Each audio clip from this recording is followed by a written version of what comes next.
What is going on? Edged Mindset here, aka Carter. How are you guys doing? I've got a video for you. We're taking a look at an Emerson. I haven't featured an Emerson knife on this channel in a while. Still a big fan. I still have my collection. I haven't sold any of them. I should do a collection update on my Emerson knives, actually. That would be pretty cool. But I was able to get my hands on this one to kind of check out. Somebody sent this in for the channel. It's cool.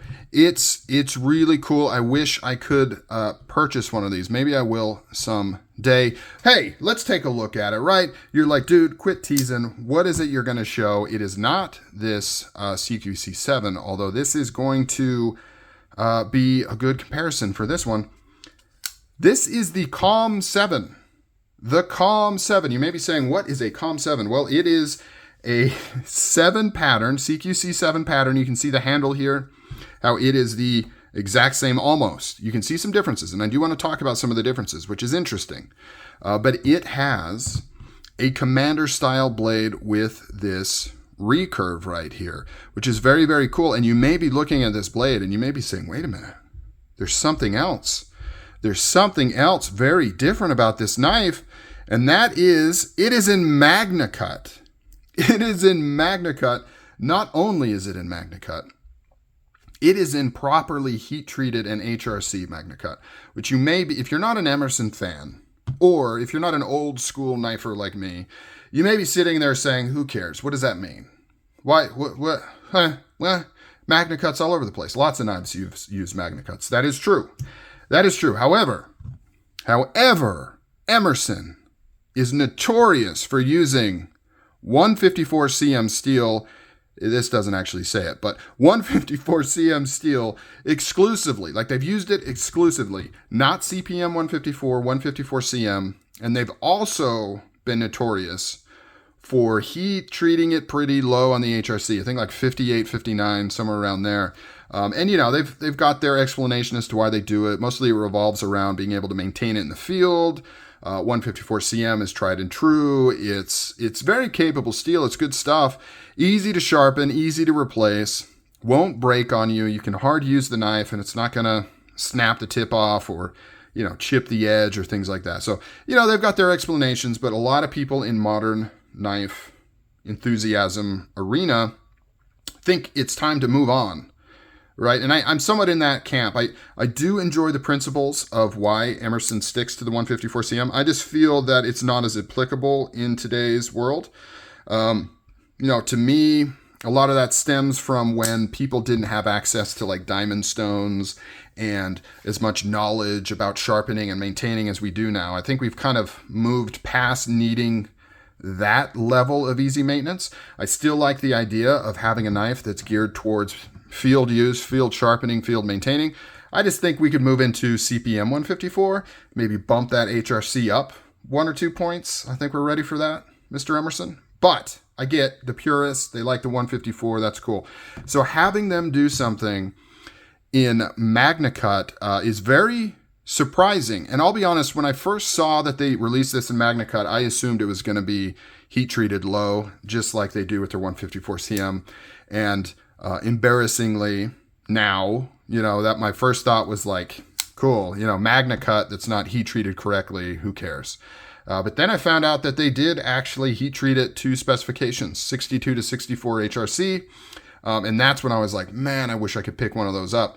But luckily enough, I have this one to check out, which is very, very cool. So now that I'm done ranting and raving about why this knife is interesting, which is the two reasons, the Magnacut and the fact that it's combining a blade and a handle from two completely different knives. Let's get into an overview on it. So overall length on this, we'll do this quick, 8 inches. Blade is 3 and 3/8, almost 3.5 inches, depending on how you want to measure it. We can do a weight here. If I can move my glasses out of the way, because I'm a big nerd. But I'm also old, so I can't wear my glasses if I'm looking at things up close. Getting old sucks. 4.7 ounces, if you can't see that. 4.7 ounces. And let's do a regular CQC7. 5.2 ounces. Interesting. Okay. I assume that comes down to the blades here. I think there's just a little bit more blade material on the regular CQC7. Same thickness of stock, same blade length, but I think you just have a little more meat on this blade here. It's the only thing I can think of. Handles look similar. Both should have titanium liners on both sides. Oh, okay, this one has an extra standoff. Look at that. This one has 3 standoffs, and this one has 4 standoffs. So, I'll be honest. I really thought they used the CQC handle stock for the most part. I didn't really look at these that closely together until this video, and you can see there's quite a bit of differences going on here. The general shape is very similar, but you can see how this finger choil, this ricasso, I forget what it's called, is shaped different. Like this one's just a very small swoop right here, which is the classic design. This one has a more aggressive kind of curve right there, which makes it more comfortable in hand. CQ7's good, especially if you have longer fingers. But I would imagine if you have shorter fingers, this one's going to be more comfortable because you just have a little bit more of a gap right here that you're wrapping your fingers around. Also gives you a little more security in terms of sliding forward on this knife. Not that this is much of a stabby. This is more of a slicey with this nice recurve that's on the commander right here, capture material in here, cut through it. Of course, the biggest elephant in the room is the normal CQC7 is a Tanto that is true chisel ground, even though it's wrong side chisel ground, or what most people would say wrong side chisel ground. And then it has a chisel secondary bevel or an asymmetrical secondary bevel, whereas this one is V ground on the main bevel, like a normal, quote unquote, normal knife would be, but it's still asymmetrical on the secondary bevel. You can see right there, there's not really a secondary bevel, just kind of where they clean the burr off. I don't know if you'd even call that a micro bevel, maybe. And then it has a true secondary bevel on this side. By the way, Emerson has always had beautiful production blades. It's got this nice, like, not super aggressive grit on the primary bevel, stone-washed flats, really precision ground. One of the interesting things, I'm going off on another tangent, come along for the ride, hop on that horse, follow me down that trail, let's talk about it. One of the interesting things that struck me the first time I held an Emerson is how beautiful and perfect the blades were ground and how beautiful and perfect they looked, especially considering this goes back over 10 years, that these blades have looked this nice, and they still look really nice, and they looked really, really nice back in the day. Beautiful blades. But the handles, as they are now, were always very, very rough. Rough ground, everything in here. A lot of the times things didn't line up that well. You would have ledges, especially with the old G10 backspacers they used to do. The handles were always quite rough, and I don't just mean the texture of the G10, which I love, by the way. But the finishing on the handles were always really rough, but the blades were absolutely gorgeous.